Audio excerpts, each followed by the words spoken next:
Yes, thank you, Kyle. I'll start off with AMSOIL dealer inventory, receipts, and orders. Let's start by putting together a customer order. Here you'll find a preset list of categories. Also preset are some of the most common products. For a quick reference to the categories, click on the down arrow in the yellow cell C20. Click on a category. A link to that category will appear to the right of the arrow. Hover over that link, then click the link in the pop-up to go to that category. It's real quick and easy. Note, each category has a page number that correlates with the AMSOIL catalog page numbers. There is a link to the AMSOIL catalog above in cell B21. We'll check that out later. In the red column to the left of the category descriptions, you can enter the amount of the corresponding product. I'll go ahead and put an amount of 6 quarts of V-Twin 20W50 motorcycle oil. Now since I'm selling this product, I'll need to reorder the item. Straight over to the far right is a red column and a blue column. These are for placing single or dual dealer orders.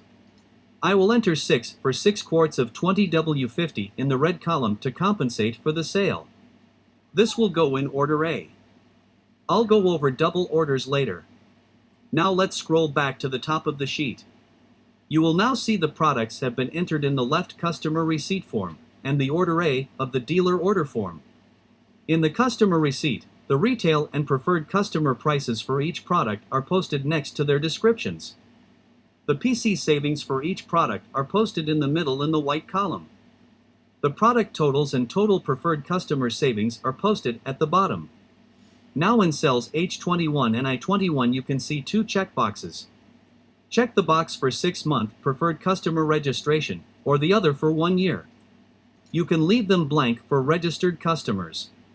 This will be added to the customer receipt. The customer receipt has an area at the top to enter your name and phone number and a few lines designated for notes near the bottom. I'll make a quick note.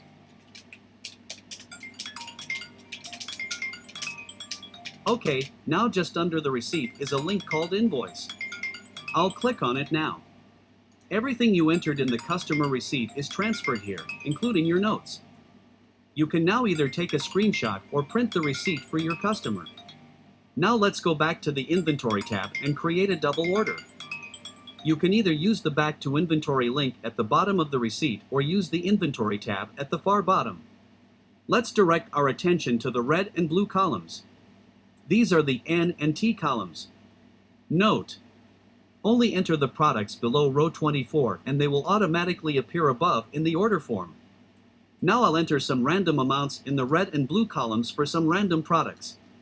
You can see them being added to order A and order B above. You'll notice just to the left of each product where you entered the numbers, colors have appeared. The color pink means it's for order A. Light blue means it's for order B, and light green means it's for both A and B orders. Also take notice of the 2 dials in the orders. These help determine when and how to buy. When the needle is in the yellow, it is optimal to maybe go through a friend to buy as a preferred customer. This is only if you need a small amount of products at just over $100. Otherwise, it is best to wait until the needle is in the green. This meaning you are over $400 and qualify for free shipping. After you have entered everything you need, go to Order Details. The link is near the bottom of the order form. Let's go there now. Here you can see both orders. Order A on the left, Order B on the right. In the center column is the dual order totals and details. Notice the dials and where the needles are. The dials are helpful for deciding how and when to place your orders. You can now call AMSOIL and place 2 separate orders. Or both orders are combined at the bottom of the sheet and ready to call out the order to AMSOIL. For your records, you can either print this page or notice the 2 links. The Print A link on the left and Print B link on the right. I can print both A and B separately for whatever reason. Also, there is areas for notes on each of the A and B orders. These will also appear in the separate A and B printouts.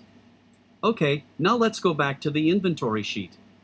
Let's click the link, Back to Inventory.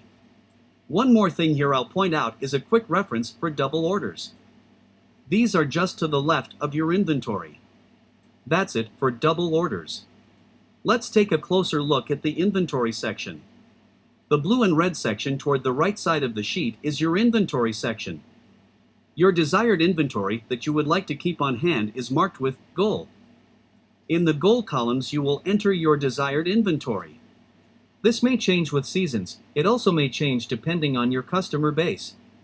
The INV column is your actual inventory. You only need to use one of the inventory sections, unless you carry a second inventory, or maybe you have a partner. You will need to keep up on your inventory. Check the count periodically and make sure it's up to date.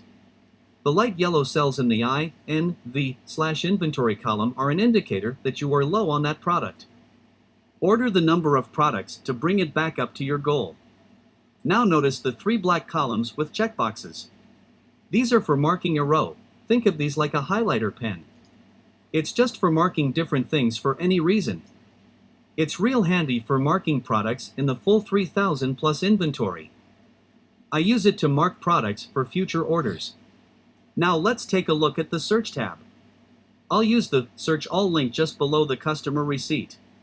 Let's take a look. Here you can search by name or by code. Let's try a search. I'll enter 5W30. Now you'll see all the products containing 5W30 in a drop-down. Click on the desired product. You will need to wait for a few seconds as it is searching through over 3,000 products. This will take a few seconds. Let's take a short pause. Okay, so now that it has found the products, you can click on the product you are looking for. This will bring you back to your inventory sheet. The product will be located at the top. You can now enter the number amount for your customer. The product will highlight with yellow for future reference. You'll want to compensate for the missing product in your personal inventory as well. Enter the same number of products in the same row to the right in A or B order. This will keep your inventory up to date. If you wanted to add the product to one of your categories, here's how. First, right-click on the row number you want to add. In the drop-down menu, click Copy. Now right-click on the row number you want the new product. In the drop-down menu, click Insert one row above. Now right-click on the new inserted row. In the drop-down menu, click Paste. Done. You have now added a new product in your category list.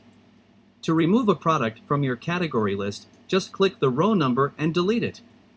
That's it. Note, this new product will not automatically be added to the phone app. You will need to do this separately. I will explain that in the phone application section below. If you want to clear out the receipt, click the Clear Form button at the very top in column C. If you want to clear out either order A or order B, click the Clear Form button at the very top in column N or T. And lastly, let's check out the AMSOIL catalog link in cell B21. This can come in handy to answer customer questions for certain products. As I mentioned, the inventory category page numbers will correlate with the catalog page numbers. Okay, that's it for the inventory receipts and dealer orders sheet. Let's move on the next spreadsheet. AMSOIL commercial account orders and record keeping. Okay. Oh no, I didn't just delete that. Oh, I didn't do that.